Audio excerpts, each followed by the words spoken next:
Assalamu alaikum viewers. I hope you are all good. Welcome to my YouTube channel and Psychology by Amina Faisal. आज का जो हमारा topic है वो है what is depressive disorder.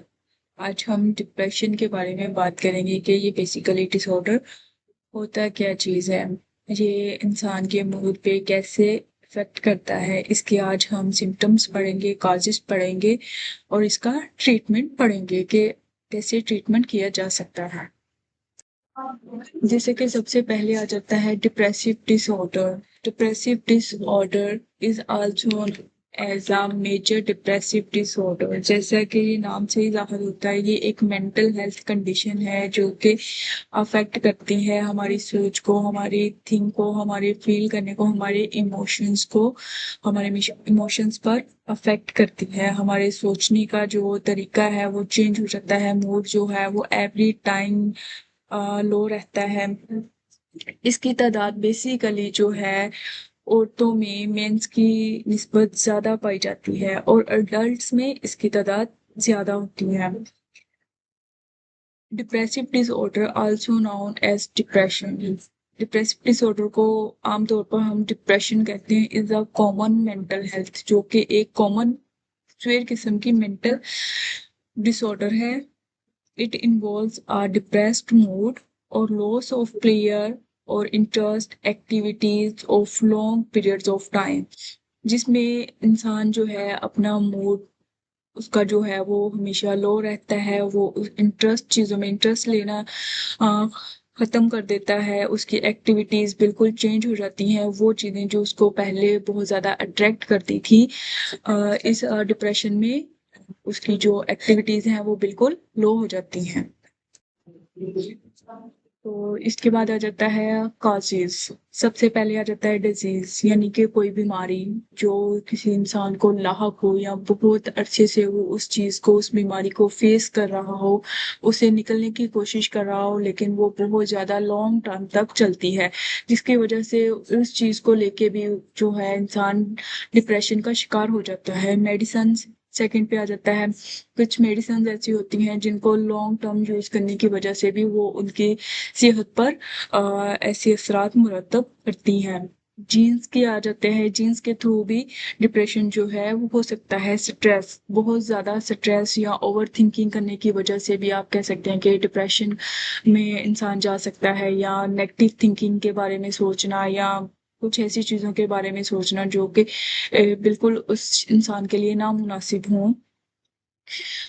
Over thinking करना, stress लेना, उसका मूड जो है वो हर टाइम जो है वो लो रहता है, जिसकी वजह से भी वो डिप्रेशन का शिकार हो सकता है। स्ट्रेसफुल लाइफ इवेंट्स, कुछ जिंदगी में इंसान के इवेंट्स ऐसे आते हैं जो कि बहुत ज़्यादा स्ट्रेसफुल होते हैं, जैसा कि किसी अपने का खो जाना या किसी अपने प्यारे का छोड़ जाना, या कुछ काम में लॉस होना, या वर्किंग साइट पे कुछ लोगों के साथ बहसो मुबासा होना, या फिर स्कूल लाइफ में अगर कह लें लोगों का टारगेट करना या डिग्रेड करना।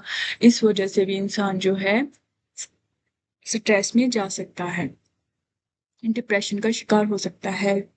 लास्ट पे आ जाता है ट्रॉमा, यानी कि कोई लाइफ में ऐसी ट्रेजेडी आ जाए, जैसे कि मैंने पहले ऊपर बात की, किसी अपने की या प्यारे की डेथ हो जाना, या किसी अपने प्यारे का छोड़ के चले जाना, जो कि उसको मेंटली तौर पे बहुत ज्यादा डिप्रेस कर सकता है, जिसे हम ट्रॉमा का नाम देते हैं।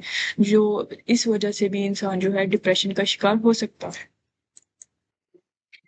उसके बाद आ जाते हैं जी सिम्टम्स। सिम्टम्स में सबसे पहले आ जाता है फीलिंग सैड, बहुत उदास उदास रहना शुरू कर देता है, चिड़चिड़ापन आ जाता है, होपलेस हो जाता है, लूजिंग इंटरेस्ट और pleasure in activities you can you once enjoyed. उन चीजों में उसका इंटरेस्ट खत्म हो जाता है, उन एक्टिविटीज से उसका इंटरेस्ट जो है वो खत्म होना शुरू हो जाता है जिसे वो पहले कभी इंजॉय करता था। A significant change in appetite, eating much less। कुछ लोगों में जो है वो सिम्टम्स डिप्रेशन का ज़ाहिर होता है। कुछ लोग बहुत ज़्यादा खाना शुरू कर देते हैं और कुछ लोग जो हैं वो बहुत कम खाना शुरू कर देते हैं। वेट उनका गेन होना शुरू हो जाता है। या वेट उनका बहुत ज़्यादा टू मच उनका गिर जाता है, जिससे की वजह से भी ये भी सबसे मेन साइंस होते हैं डिप्रेशन के। स्लीपिंग टू लिटल और टू मच, जो कि नींद है, या तो डिप्रेशन का मरीज जो है वो बहुत ज़्यादा नींद ले रहा होता है, या फिर वो नींद बहुत कम ले रहा होता है, यानी कि जितनी इंसान की एक नॉर्मल रूटीन की रूटीन में इंसान को लेनी चाहिए उससे बहुत कम वो सो रहा है। ठीक है।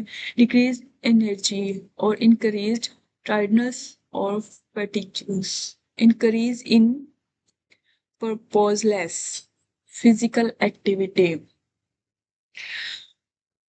थॉट ऑफ डेथ, उसको ख्यालात आते हैं मरने के बहुत ज़्यादा, सुसाइड करने के, या वो अपने आप में जब हद से ज़्यादा डिप्रेशन का शिकार हो जाता है वो सुसाइड करने की कोशिश करता है। उसको अजीब अजीब से ख्याल आते हैं कि जैसे वो मर जाएगा या मरने वाला है, इस तरह के वो ख्यालात का शिकार हो जाएगा। उसकी जो मूवमेंट है वो बहुत ज़्यादा स्लो हो जाएंगी, बेशक वो किसी काम में है या बोलने में है या किसी भी चीज में है, उसकी जो मूवमेंट है वो स्लो हो जाएंगी। जैसे कि आप कह लें कि हैंड राइटिंग में, पंचिंग में, उसकी जो मूवमेंट्स हैं वो बहुत कम हो जाएंगी। इसके बाद आ जाता है जी treatment. There are effective treatments of depression. These include psychological treatment and medicine. Seek care if you have symptoms of depression.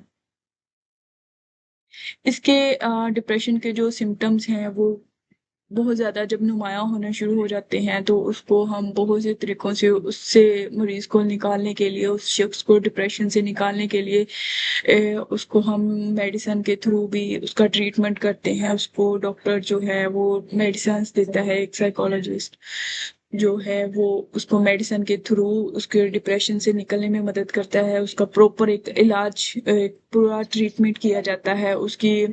इसके हट के फिर उसकी कुछ थेरेपीज होती हैं जो कि एक साइकोलॉजिस्ट करता है, जिसे हम, ये चंद मैंने लिखी हुई है। बिहेवियरल एक्टिवेशन थेरेपी हो गई, ठीक है, कॉग्निटिव बिहेवियरल थेरेपी हो गई, इसके थ्रू भी हम उसका ट्रीटमेंट कर सकते हैं।